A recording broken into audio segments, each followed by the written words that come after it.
निर्गमनची पुस्तक याचं 25वं अध्यायाचे ध्यान. या अध्यायामध्ये 40 वचन आहे. 25वं अध्यायापासून तर 40वं अध्यायापर्यंत आपण बघले तर परमेश्वर देव यहोवा आपले निवासस्थानासाठी मंडप बनवण्याचे निर्देश दिले होते. परमेश्वर देव मोशेशी बोलत असताना माझ्यासाठी एक मंडप बनव, मी आपल्या लोकांच्या मधामध्ये निवास करणार. मंडपचे निर्माणासाठी त्याचे उपकरण आणि त्याला लागणारी प्रत्येक गरज विषय देवानं मोशेला आज्ञा दिले. देवानं मोशेला मंडप बनवण्याविषयी सांगितल्यानंतर देवानं मंदिरच्या निर्माण कार्यासाठी मोशेला लोक दिले आणि मंदिरचं निर्माण झाल्यानंतर मंडपचं निर्माण झाल्यानंतर मोशेनं त्या लोकांना आशीर्वादित केले. आपण प्रत्यक्षाचा मंडप बघत असताना पुष्कळ महत्त्वाच्या गोष्टी आपल्याला कळतो. येशू ख्रिस्ताचे तारण आणि रक्षण आणि येशू ख्रिस्ताचे कार्य आपल्याला या प्रत्यक्षाच्या संदुकाच्या माध्यमामधून पुष्कळ गोष्टी माहीत होतो. कोलोसीच्या पत्रीमध्ये येशू ख्रिस्ताच्या देहामध्ये परमेश्वर परिपूर्णताने वास केले असं आपल्याला त्या पत्रीमध्ये कळतो. येशू ख्रिस्त साक्ष होऊन कृपा आणि सच्चाई आणि परिपूर्णतानं तो आपल्या मधामध्ये वास केले असं सांगतो. अदृश्य असलेला देव तो ख्रिस्ताच्या द्वारा प्रगट झाले. इब्रीची पुस्तक याचा 10वा अध्यायामध्ये म्हणतो का तून माझ्यासाठी एक शरीरचा निर्माण केले. अदृश्य असलेला देव दृश्याचा द्वारा दिसण्यात आले. यासाठी आपल्याला हा प्रत्यक्षाचा मंडप येशू ख्रिस्ताचे सदृश्यानं दिसतो. या 25व्या अध्यायाचे काही गोष्टी मी बारीकीनं सांगितल्यानंतर मी तुम्हाला याचं वर्णन सांगणार. निवासस्थानाचा मंडप हे डेऱ्याच्या द्वारा बनवण्यात येते. याच्यामध्ये 2 भाग असतो. या निवासस्थानाच्या भागामध्ये एक प्रधान भाग असतो आणि त्या भागामध्ये डेरा टाकून असतो आणि त्या डेऱ्याच्या आतमध्ये 2 भाग असतो. एक पवित्र भाग असतो आणि दुसरा अतिपवित्र स्थान असतो. आणि त्याच्यामधून उरलेली जी जागा आहे त्याचे विशेषताला आपल्याला सांगतो. आणि या उरलेल्या आवरणचा माप असा आहे का 100 हात लांब आणि 50 हात रुंद आहे. आणि पाऊलच्या हिशोबनं आपण बघले तर 50 × 100 आहे आणि 150 × 75 आहे. यासाठी 150 फूट लांब आहे आणि 75 फूट रुंद आहे. यासाठी पूर्वाकडे 25 हात आहे आणि पश्चिमकडं 25 हात आहे. आणि उत्तर आणि दक्षिणकडे 100 हात. इथे त्या लोकांना 60 पडदे बनवण्यासाठी सांगितले गेले. 5x5 चे बारीक पडदे, 5x5 लांब आहे, 5x5 रुंद आहे, 5x5 उंच आहे पडदे. आणि ह्या रीतीनं 60 पडदे बनवतील आणि चांदीच्या 7 खांबाला याला कनेक्ट करतील. आणि या चांदीच्या स्तंभावरत या पडद्याला लटकवतील आणि त्याच्यावरती ठेवतील. आणि हे सर्व निर्माण केल्यानंतर एकामेकाला हे सर्व जोडतील आणि बांधतील. या रीतीनं या आवरणमध्ये निवासस्थान बनवण्याचे याच्यामध्ये 100 हात लंबे आणि 50 हात रुंदमध्ये याच्याद्वारा बाहेरी अंगणचे निर्माण होतो. या बाहेरी अंगणमध्ये डाव्या बाजूला 15 हात आणि उजव्या बाजूला 15 हात आणि मधातला भाग 20 हात असतो, म्हणजे 30 फीट मधातला भाग आहे. आणि या मध्यद्वारच्या माध्यमातून आतमध्ये आले पाहिजेत. आणि बाहेरून आतमध्ये आल्यानंतर आतमध्ये असलेल्या विशेष वस्तूचे वर्णन दिले आहे. तिथं एक मोठी वेदी असतो आणि हे वेदीचा निर्माण बांबड्याचा लाकडाचा द्वारा होतो आणि त्याला सोन्याच्या द्वारा मढून असतो. आणि त्याच्यानंतर काही पितळाचे पात्र बनवून आतमध्ये बाजूला ठेवण्यात येतो. आणि आपण इथं बघत असताना पितळाची वेदी याला म्हणतो आतमध्ये ठेवण्यात आले. आणि याची लांब 7.5 फूट लांब आणि 7.5 फूट रुंद आहे.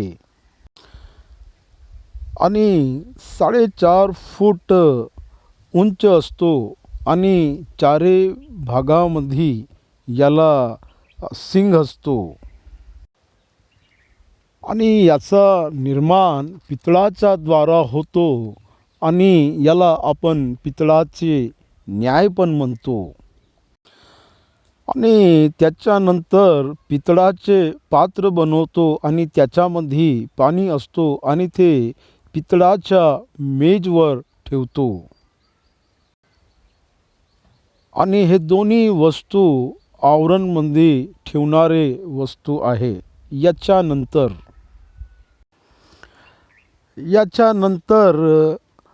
डेराचे द्वार.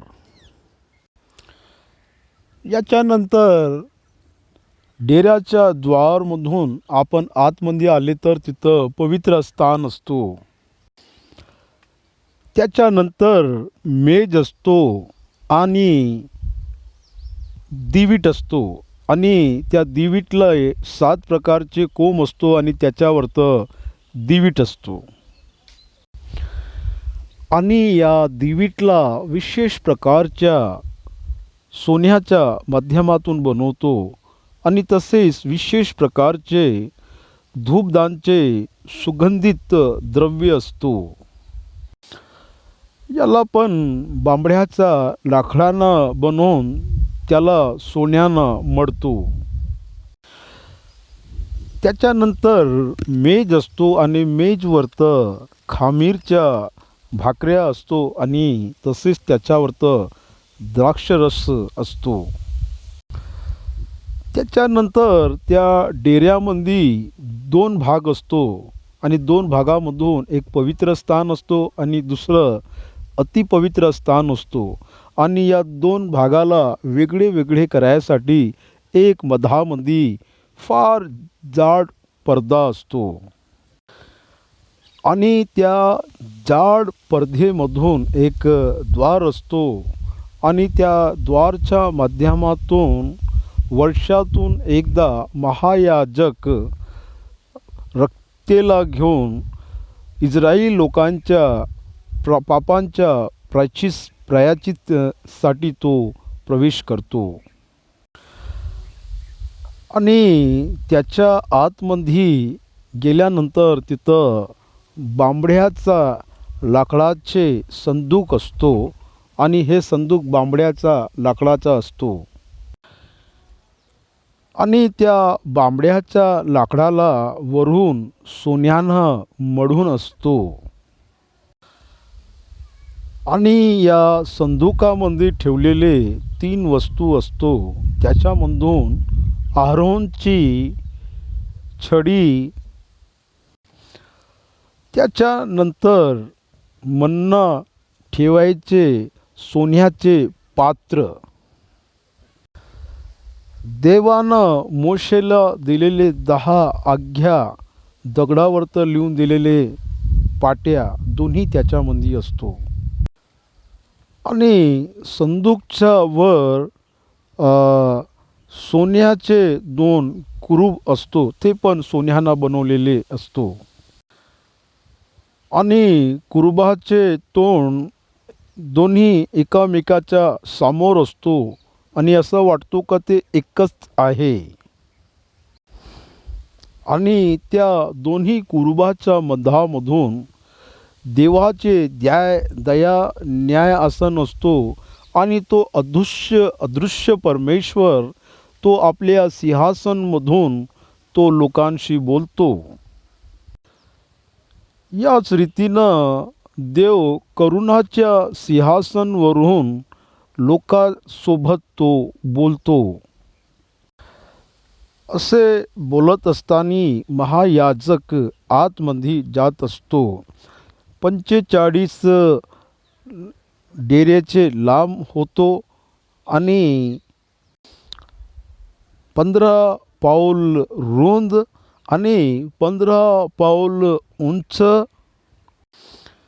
असे या डेरेचा निर्माण होतो. त्याच्यानंतर आपण धूपवेदीला बघले तर याचे लांब 1.5 लांब होतो आणि याचे चौरस इतकेच असतो आणि 3 फीट लांब होतो धूपवेदी. तसेच मेज जे असतो ते त्याचे लांब 36 इंच असतो आणि त्याचे रुंद 15 इंच असतो आणि त्यांचे उंच 27 इंच असतो. त्याच्यानंतर देवाचे संदूक देवाच्या उपस्थितीला आपल्याला दाखवतो. देव बोलत असताना देवाची उपस्थिती आपल्याला तिथं दिसून पडतो.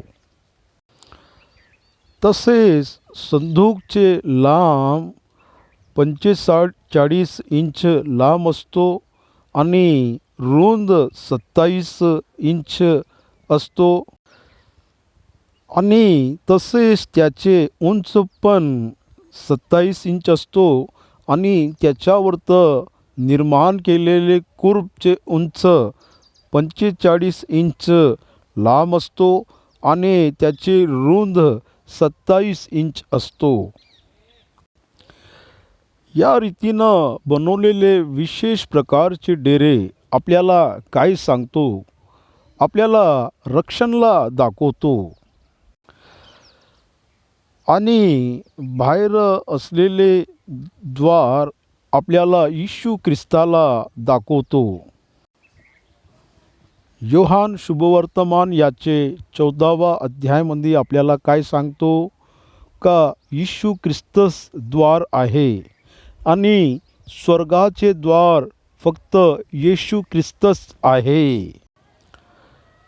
यासाठी फक्त एकच द्वार आहे आणि हा द्वार येशू ख्रिस्त आहे. आणि हा द्वार उघडून आहे म्हणजे कृपाचा काळ आपल्याला दाखवतो. आणि एक वेळा द्वार बंद झाल्यानंतर मग कोणीच देवाजवळे नाही येऊ शकत आणि कृपाचा काळ संपून जाणार. आणि त्याच्यानंतर 60 पडदे आहे आणि एक एक पडदा 5 फूट लांब आणि 5 फूट उंच आणि 5 फूट रुंद हे विश्वासी लोकांच्या समूहाला दर्शवतो. आणि हे पडदे आपल्याला काय दर्शवतो? हे ख्रिस्ताच्या मंडळीला दर्शवतो. याच्यामध्ये पितळ आपल्याला न्यायला दाखवलं तर चांदी आपल्याला सुटक्याला दाखवतो.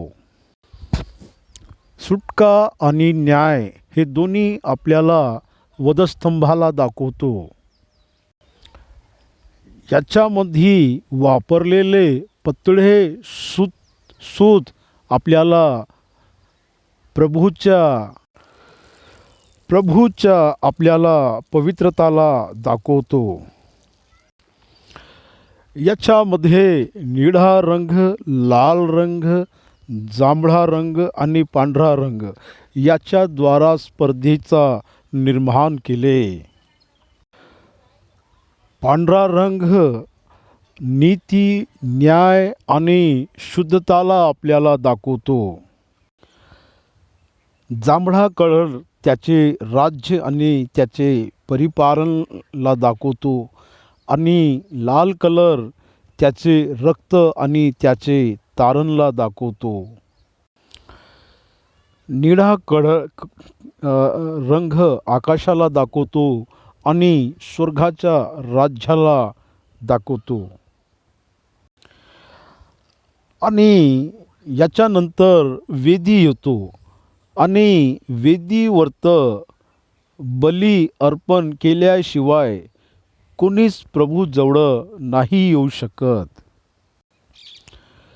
आणि त्याच्यानंतर पापचे अर्पण करायसाठी आणलेले पशुवर्त त्याला पापबली म्हणायचे, कारण त्याच्यावरत हात ठेवण्याच्या द्वारा पाप त्याच्यामध्ये प्रवेश करायचे. आणि त्याच्यानंतर त्या पशुला पापबली म्हणून मनुष्याच्या बदल्यामध्ये त्याला आतमध्ये घेऊन जाऊन त्याचे बली करायचे आणि त्याला कापून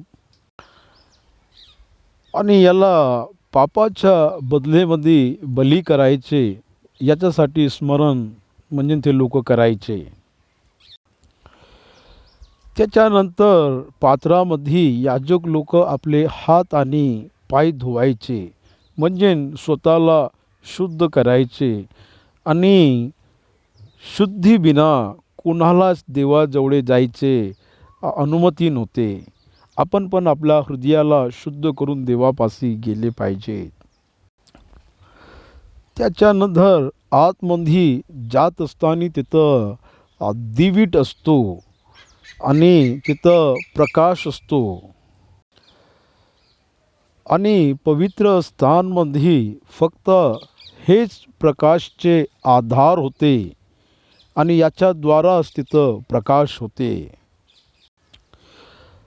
तोच आपला उजेड आहे. प्रकटीकरणच्या पुस्तकमध्ये सांगितले आहे का तिथं सूर्य नसणार, दिवस आपला उजेड आहे. मेजवर ठेवलेल्या भाकऱ्या येशू ख्रिस्ताचे देहाचे चिन्ह आहे. सुगंधित द्रव्य येशू ख्रिस्ताच्या स्वभावाला दाखवतो आणि संदूकची पेटी येशू ख्रिस्ताच्या शरीराला दाखवतो आणि येशू ख्रिस्ताच्या देहामध्ये देवाचे परिपूर्णताने वास होते. तो 100% देव होता आणि तो 100% मनुष्य होता. बांबड्याचा लाकूड आणि त्याच्यावरचं सोनं मळून होते. बांबड्याचा लाकूड मनुष्याचा देहाचा चिन्ह आहे आणि सोनं त्याच्यावर जे मळून होतं ते देवाचे उपस्थितीचे चिन्ह आहे. संदूकाच्या माध्यमातून देव बोलले होते आणि फक्त येशू ख्रिस्ताच्या माध्यमातून देव बोलतो. इब्रीची पुस्तक याचा 1 अध्याय 1 वचनमध्ये लिहून आहे. मोशेनं 2 दगडीच्या पाट्यावरत 10 आज्ञा देवाकडून लिहून आणले होते आणि हे संदूकमध्ये ठेवले होते. हे 10 आज्ञा येशू ख्रिस्ताचे प्रतीक आहे, कारण येशू ख्रिस्त देवाचे वचन होते. तसेच स्वर्गाच्या राज्यामधून उतरलेले मन्ना मीच आहे येशू ख्रिस्तानं म्हटले होते आणि हे वचन हे मन्ना खराब नाही झाले, कारण येशू ख्रिस्त म्हटले का मीच आहे. हे पण येशू ख्रिस्ताचे सदृश्य आहे. आरोनचे छडीमधून निघालेले फुलं येशू ख्रिस्ताचे याजक पदचे असलेले निरंतर असे त्याचे सदृश्य आपल्याला दिसतो. दयाचे सिंहासन आणि त्या सिंहासनाच्या मधातून बोलणारा देवाची उपस्थिती आपल्याला दिसतो. याच रीतीनं आपल्याला विशेष प्रकारचे डेरेच्या निर्माणाच्या विषयी माहिती मिळतो आणि या डेरेचा निर्माण कसे केले त्याचे विवरणच आपल्याला निर्गमनचे पुस्तक याच्या 25व्या अध्यायामध्येच मिळतो.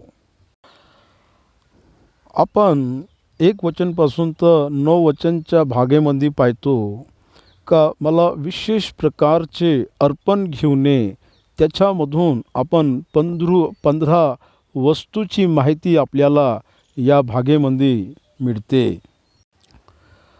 माझे निवाससाठी तू एक मंडपचा निर्माण कर आणि मी जे सांगणार तसेच तू त्याला बनवशील.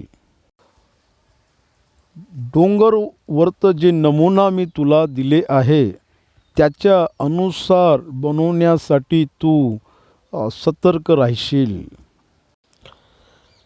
त्याच्यानंतर 10व्या वचनपासून तर बांबड्याच्या लाकडापासून संदूकचे निर्माण कसे केले पाहिजे आणि त्याला सोनेनं कसे मढले पाहिजे आणि त्याचे बेड्या आणि त्याले उचलाच्या लाकडाला कसे सोन्यानं मढले पाहिजे, तांब्याविषयी आणि पितळाविषयी याच्यामध्ये बोलले आहे.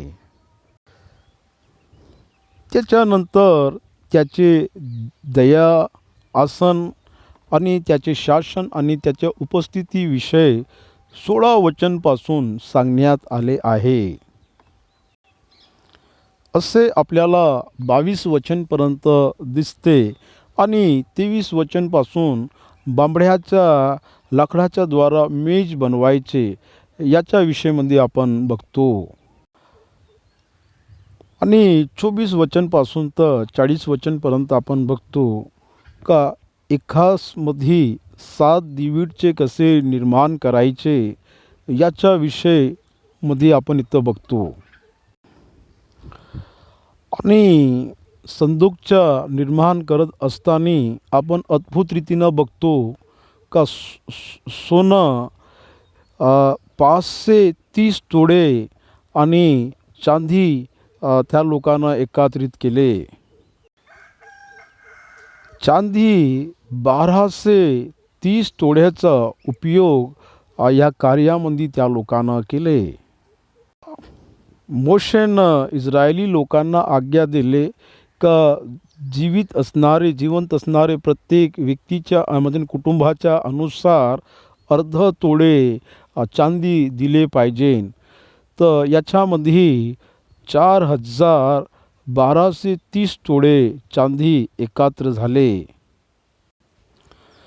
आणि त्याच्यानंतर 2,400 पितळ याच्यामध्ये त्या लोकांना उपयोगमध्ये आणले.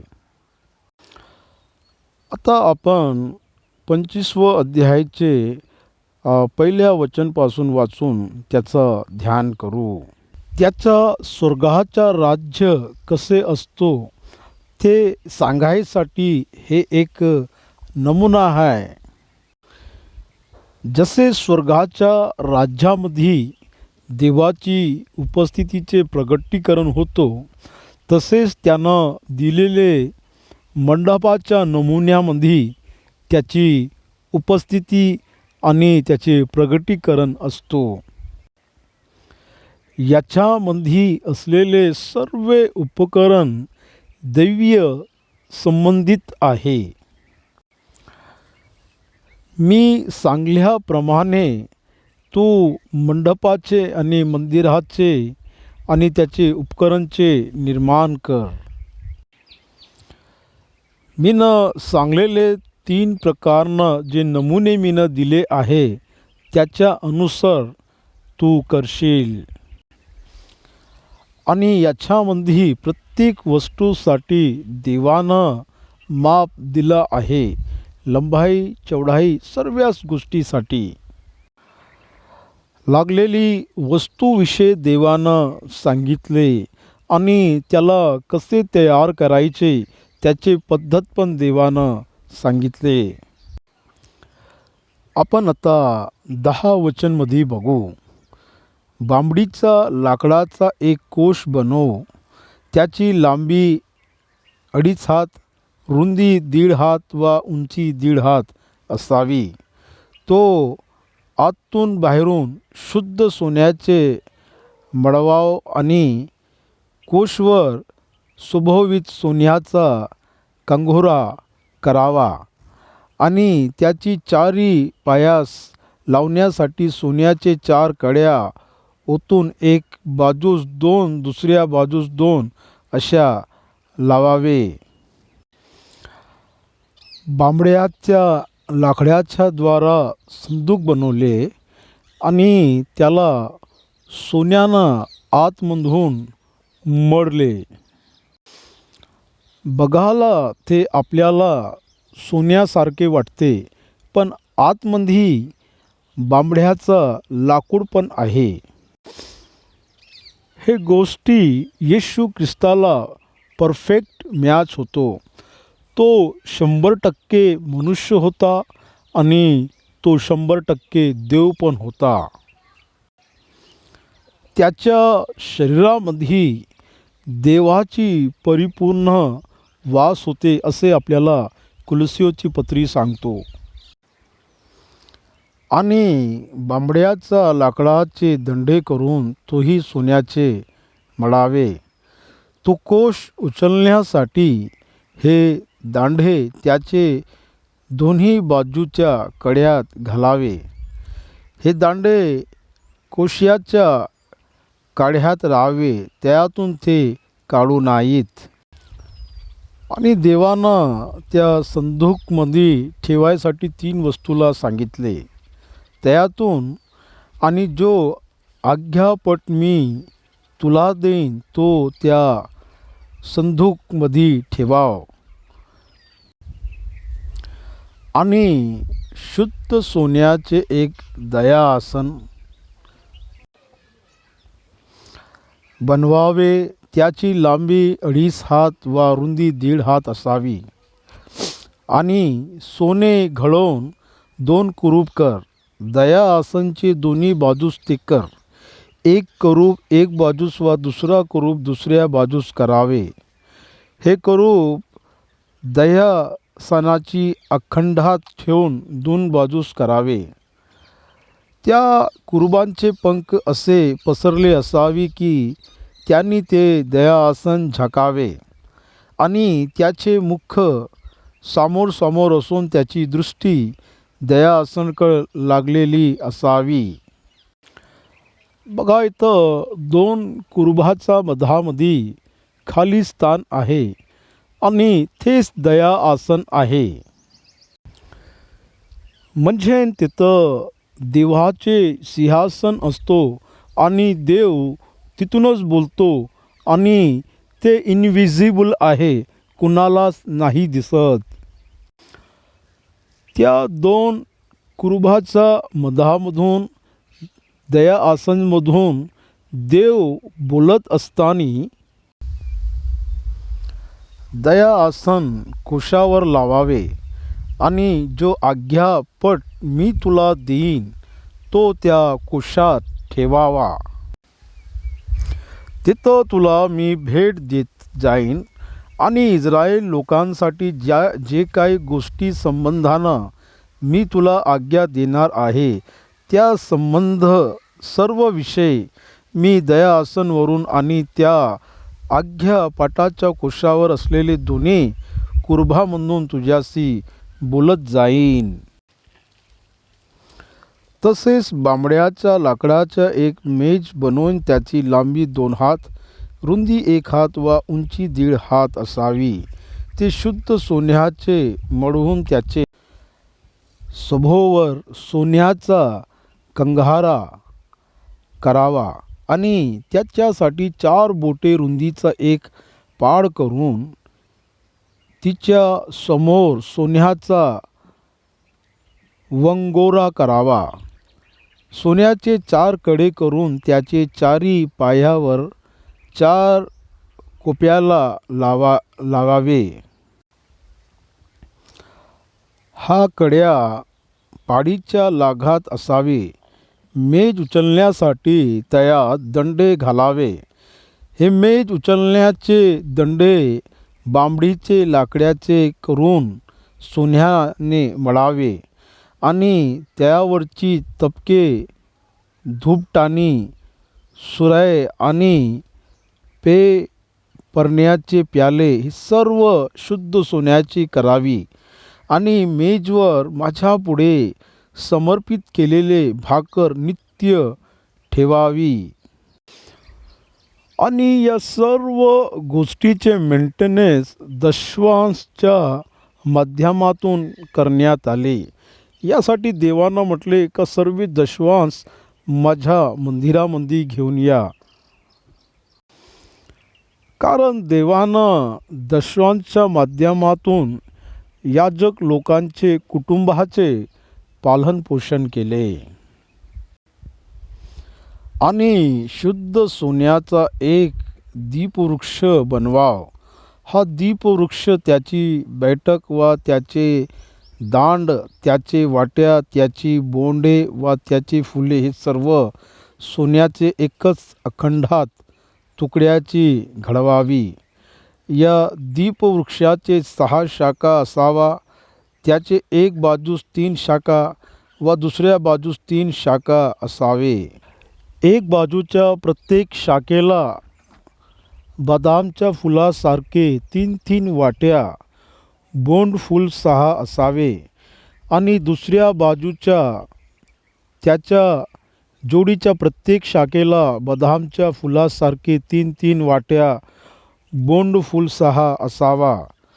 दीपवृक्षातून निघलेले 6 शाखाची रचना अशी असावी आणि दीपवृक्षांचे दंडील बदामचे फुलासारखे बोंड फूल 6 4 वाट्या असावे आणि दीपवृक्षातून निघण्याचे 6 शाखेस दोन दोन शाखेचा खाली एक एक बोंड असून ती त्याशी अखंड जुळावी. त्याचे बोंडे वा त्याचे शाखा ही सर्व त्यास अखंड जोडी वा तो संबंध दीपवृक्ष शुद्ध सोन्याचे एकच तुकडा ठोकून गळावा. त्यासाठी 7 दिवे करून त्याच्यावरत ठेवावे. म्हणजे दीपवृक्षांच्या पुढल्या बाजूस त्याचे प्रकाश पडेल. त्याचे चिमटे आणि गुलदाणे हे सर्व शुद्ध सोनाची करावी. या सर्व उपकरणासहित हा दीपवृक्ष 1 किक्कर शुद्ध सोन्याचे करावा. आणि पर्वतावर तुला दाखवलेले नमुन्याप्रमाणे हा सर्व वस्तू बनवण्याची तू सावधगिरी ठेव. इथं कोणत्या वस्तूले किती सोन्याचा उपयोग करावे आणि कोणती वस्तू कोणत्या आकारानं बनवावे आणि कोणत्या वस्तूची कशी रचना केली पाहिजेत, सर्व गोष्टीच्या विषयीमध्ये देवानं सांगितले. आणि जे काय करायचे आहे त्या सर्व गोष्टीवरत देवानं चांगले त्याला समजावून सांगितले. देव कम्युनिकेशन करण्यामध्ये आपल्याला कुठंच कन्फ्यूज नाही करत, पण तो सर्व गोष्टी स्पष्टामध्ये सांगतो. तू तुझ्या सेवामध्ये तू देवासोबत असेल तर देव सर्व गोष्टी तुला स्पष्ट रीतीनं सांगेन. तू तुझ्या जीवनामध्ये तू आपले जीवन कसे जगले पाहिजे, तू कसे राहिले पाहिजे आणि तुझी सेवा कसे राहिले पाहिजे, सर्व गोष्टी देव स्पष्ट रीतीनं सांगतो. संदूक अतिपवित्र स्थानमध्ये ठेवण्यात येतो आणि द्वीप आणि मेज पवित्र स्थानमध्ये ठेवण्यात येतो. उत्तर दिशामध्ये एक ठेवायला सांगितले आणि दक्षिण दिशामध्ये एक सांगितले ठेवायले. आणि द्वारच्या समोर आणि दिव्याच्या द्वारा सुगंध जे द्रव्य जाळण्यात ये त्याच्याद्वारा ते क्षेत्र पूर्ण सुगंधित द्रव्यानं भरून जायचे. या रीतीनं 25व्या अध्यायामध्ये मोशेनं आपल्याला याचा वर्णन दिले.